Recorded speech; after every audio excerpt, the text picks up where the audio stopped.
Hey guys, welcome back to the channel. I'm Fran, I'm from Venezuela, and today we are going to be reacting to a video that looks very interesting. It's called Why Do the British Drive on the Left? So this is a question that I've always wondered, because I think I can only think of countries, other countries drive on the left, but I think it's all countries that have like a British influence. So I think it started, on the UK, the whole like driving on the other side. And I'm so curious to find out because it's so weird and random. How come they are the only country that does that? Where did it start? And I'm wondering so many things, like were they the only ones that started this and then everyone switched, or if there was a time a million ages ago where they were actually like driving on the right side, and then at some point in history they switched, and then as a result all countries with a British influence changed. But I'm so curious, I can't wait to find out. So let's check it out, and comment, like, subscribe, and start. If you've ever visited the UK, it is hard to miss the fact that they drive on the left. But I know. This can be quite disorienting, as around 65% of the world drives on the right. Have you ever wondered 65% seems low because why this is? Yes, why? I can't wait. Why did the UK and most of its former colonies choose to drive on the left? The answer is a rather long and complicated one. Okay, let's find out. Let us explain. Yes, please. For starters, it should be noted that the practice of driving on the left even predates cars. Predates cars? It all started in the Middle Ages. What? And perhaps even further back to in ancient Greece so how come and everyone Rome. Switched? During those times, there was always the risk of being attacked while traveling. Okay. Since most people are right-handed, they tended to travel on the left to keep their sword-fighting hand free in case of attack. Swordsmen preferred to keep to the left, so their right arm would be nearer to an opponent. This also reduced the chance of the scabbard hitting other people. It was also safer to mount and dismount towards the side of the road rather than in the middle of traffic. There is some evidence that this practice of riding on the left may have even gone as far as ancient Greece and Rome.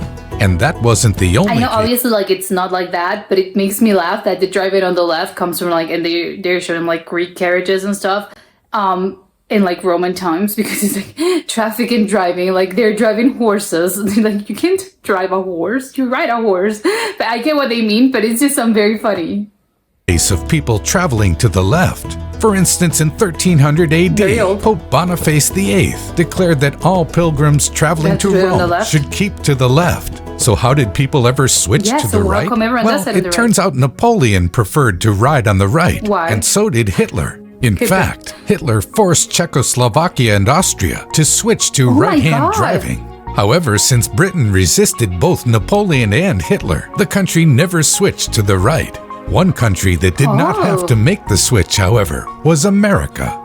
Although the US likely started out riding on the left, as in England, the country has been driving on the right side of the road since colonial times. At that time, the country saw the use of large wagons that were drawn by several pairs of horses. These wagons had no driver's seat, and the driver sat on the horse at the rear left. Driving to the right meant the driver could see oncoming traffic, and it also made it less likely they would steer into a ditch. Although this has been the practice since colonial times, it was until 1792 and 1804, respectively, that Pennsylvania and New York made it official by regulating it. Many states... Again, kind of weird to think. It never would have occurred to me that they had, as we have like these days driving laws, that they had like, I don't know, they were still called driving laws in the 17 and 1800s. Driving laws for carriages and horses. Sounds very weird, but apparently they had laws back in the day for driving carriages. I wonder if you needed to have like a license or something, or to just like, it's okay as long as you can, like, I don't know, like, did you need a permission to carry, to like have a station wagon? So like, this is bringing a lot of questions. Then followed their example, but the practice was cemented when Henry Ford put the Model T's steering wheel on the left-hand side of the car. The mass production of affordable cars then saw many countries change their rules of the road. Meanwhile, in the UK, the massive wagons of the US weren't did they popular. use then? Instead, vehicles in Britain were smaller and had seats for the driver to sit on behind the horses. Oh. As most people are right-handed, the driver would sit to the right of the seat in order to keep his whip hand free. This ensured that people kept driving to the left. In addition, 18th century London saw the introduction of a traffic law to make all vehicles on London Bridge keep to the left.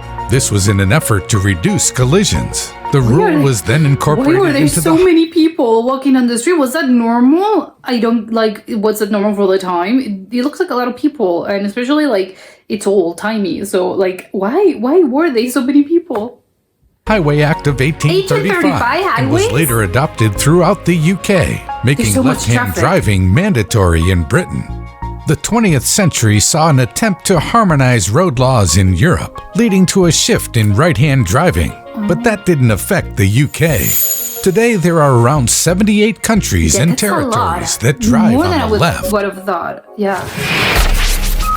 This was very interesting. I have a lot of questions. I don't know why I thought that this was more like a newer thing. It would never have occurred to me that it was based in like ancient Roman and Greek times.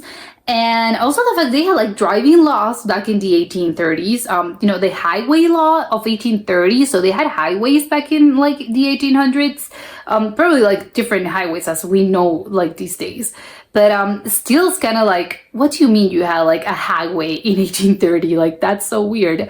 Also, it was very like, it made me wonder how many like collisions were they, because he also mentioned that it was like a thing about security, like it's safer, and it was safer because of the way that these things were designed. But again, like in the videos, in the footage that they shown us, and again, I don't think, because I'm trying to think and like remember, I don't know, like when were they don't have like, there's not like, it's just pavement, right? It's not, they don't have like, there's not like a road, like you go to this side and you go to the other side. It's just like, it's the middle of the road. They don't have like painted signs or anything. It's just like a street, or it's just like, I don't know, a road. And you're like, okay, but how come like back in the day it would be like so easy to like collude with some other car or crash into something, or like, people were walking, so it would have been like so easy to just like crash into an oncoming car, or a carriage or whatever the thing was. Well, there were at this point they had like cars, like old-timey cars, so it would have been like, how many like people died from this, because they had laws, but I didn't saw like, they didn't have like,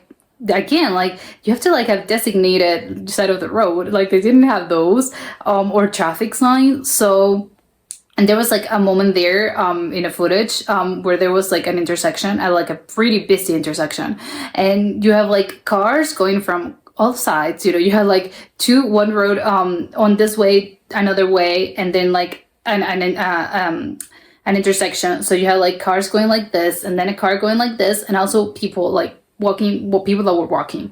So it's like, okay, how come like this seems like a disaster, like a recipe for disaster, because they didn't have like a traffic sign, and they didn't have like walking signs either. So if you don't have traffic lights, how come you know which one is the way to go, and who has the right of passage? Like, I'm so confused. It would have been so difficult and so stressful to drive at a time like that, where they technically had laws apparently, but they don't have things that make it easier to comply with those laws. So it's like, oh my God, I don't know, imagine driving and you're like with this gigantic car, and there's no traffic sign, no traffic light, no anything, and you see people walking like on all sides, and you have cars coming into you, and like this, I would be like, oh my God, this is so stressful. So I don't know how people made it through these days. And again, they had traffic laws but not traffic signs. That's I don't know, that's mind-blowing to me. But yeah, again, this was very interesting. I get it was, so basically like we owed it to Napoleon. All of us that drive on the right side of the road, we kind of owed it to Napoleon. So I just learned something new today. and hopefully you did as well. And now you have like a new sort of like party trivia trick that you can like pull out. But that was it for today, and I'll see you next time. Bye.